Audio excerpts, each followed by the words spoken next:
सी ता पाखे थब पचार नबू को पचारे सी कह मामू नल पचारि आइले हाँ मामू पचारे से कह हाँ करेंगे जे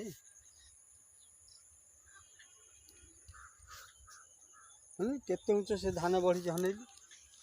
धान हबटी धान चहरी गली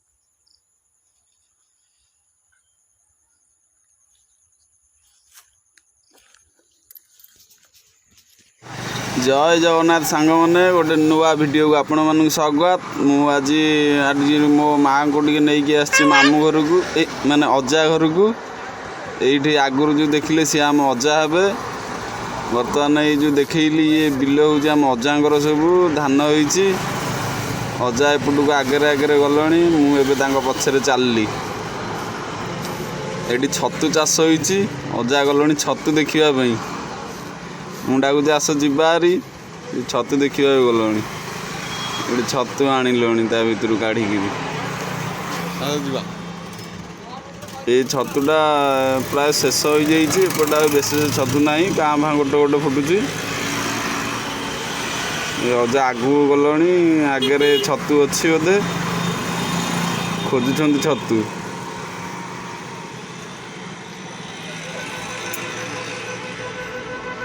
गाँ परिवेश सतरे बहुत सुंदर अति सुंदर देखा शांतशिष्ट परिवेश ठंडा परिवेश मु आगुरु एठी मामू घरे प्राय 3-4 वर्ष रही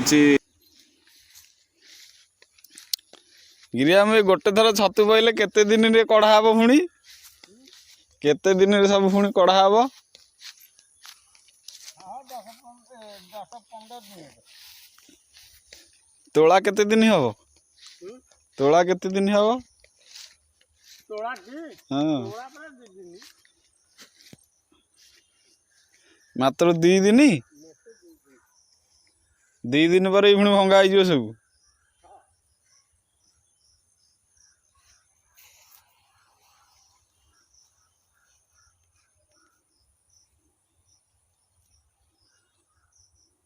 कम पालाडा ये सकाळ बेली कड़ा हम पुणी ऊपर बेली घोड़िया हम हाँ गरम न हेले हबनी छतुटा ना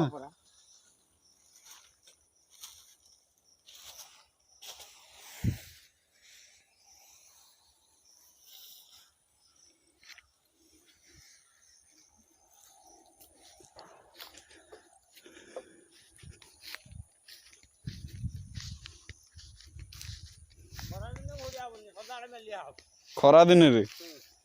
एने ठंडा दिन बोली घोड़िया हम खरा दिन उषुम खरा बाजिले से फुटब अधिक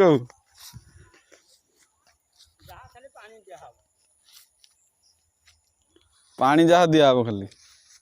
याद पानी स्प्रे हम बोधे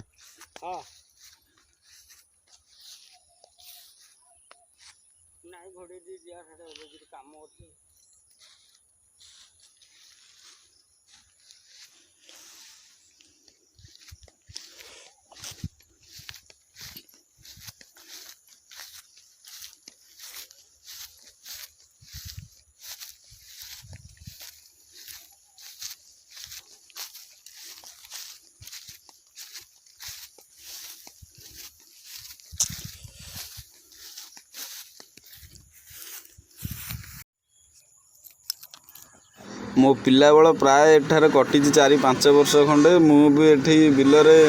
काम करिछि किछि धान रोइछि धान काटिछि भी आई पंकरे भी बहुत खेली पंकरे वर्तमान देखते परिवेश केते शांतशिष्ट सुंदर लगुच छिड़ा हाँपाई बहुत भल लगुच ये धान आर प्राय सब बाहरी गला किसी दिन पर पाचिला पर कटा हे जो देख आम एठू बाहरिलु एबे मामू घर को मु आसला बेले तो मामू को घर किसी शूटिंग कर नी मु आगे आगे चलली अजा मो पछे पछे आसुँच छतु आपड़ देखिपे तोड़ा बेले तो मुझे देखी नी कि अजा पकई गामुछार गंठी कर आगपटे कांधे ଏଇଠି ଦେଖନ୍ତୁ ଆଗରେ ଛତୁ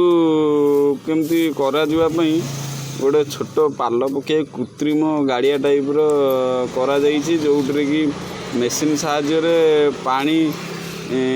ତା ଭିତରକୁ ଛଡ଼ା ଯାଇକି ତା ଭିତରେ ନଡ଼ା ସେ ପାଣି ଦେହରେ ପକାଯାଏ। ଆଉ ନଡ଼ା ବୁତୁଳିଲା ପରେ ତାକୁ ଗୋଟେ ଦିନ ବୁତୁଳି ସାରିଲା ପରେ ତାକୁ କାଢ଼ିକିରି ଉପରେ ରଖାଯାଏ। ତାପରେ ତାକୁ ନେଇକରି ଛତୁ ବେଡ଼ ପ୍ରସ୍ତୁତ ଏଇଠି ଦେଖନ୍ତୁ ଏଇ ଗୋଟାକ ଆର ଦେହରେ ସବୁ ପାଣି ଭର୍ତ୍ତି କରି ନଡ଼ା ପକାଯିବ। ଆଉ ଛତୁ ବେଡ଼ ଏଇଠି ଦେଖନ୍ତୁ ଯେଉଁ ନେଳି ଜରି ଘୋଡ଼ି ଯାଇଛି ୟା ଦେହରୁ କଢ଼ା ହେଇକିରି ସେ ରଖା ହେଇଛି। ତାପରେ ସେ ଛତୁ ବେଡ଼ରେ ପଡ଼ିବ, ତାପରେ ମଞ୍ଜି ଦିଆହେବ। ଏଠି ଅଜା ଆସିଲେଣି, ଗାଡ଼ିଟା ଏ ରୋଡ଼ ଉପରେ ଅଛି। ଆମେ ଏଥର ଯିବା ବାହାରିବା ଆଉ ଅଜାଙ୍କ ଘରକୁ। ଆଉ ବର୍ତ୍ତମାନ ଆମେ ଆସିକି ପହଞ୍ଚିଗଲୁ। ଏଇଟା ଅଜାଙ୍କ ଘର, ମାମୁଁ ଛିଡ଼ା ହେଇଛନ୍ତି ପାଖରେ, ସେଠି ଜଣେ ମାଇଁ ବସିଛନ୍ତି। ଆଉ ଅଜା ବି ଏପଟ ସାଇଡ଼ରେ ଛିଡ଼ା ହେଇଛନ୍ତି। ଦେଖନ୍ତୁ ଆମ ବୋଉ ବି ବସିଛି। ଆଉ ମାଇଁ ଆମର ଏଠି ବସିକି ବିରି ରଗଡ଼ୁଥିଲେ ଘୋରଣାରେ, ଯେଉଁଟାକି ଆମ ଟାଉନ ଦେହରେ ଏଇ ଜିନିଷ କିଛି ବର୍ତ୍ତମାନ ସବୁ ନାହିଁ। ଆଉ ଗାଁ ଗହଳିରେ କିନ୍ତୁ ଚାଲିଛି। କଦଳୀ ଦରକାର, ନଡ଼ିଆ ଦରକାର ନା ସବୁ ଯାଉଛି, ଗଲା କିଲୋ 1.5 କିଲୋ ଅଟା କ୍ଷୀରି ପୁରୀ କରି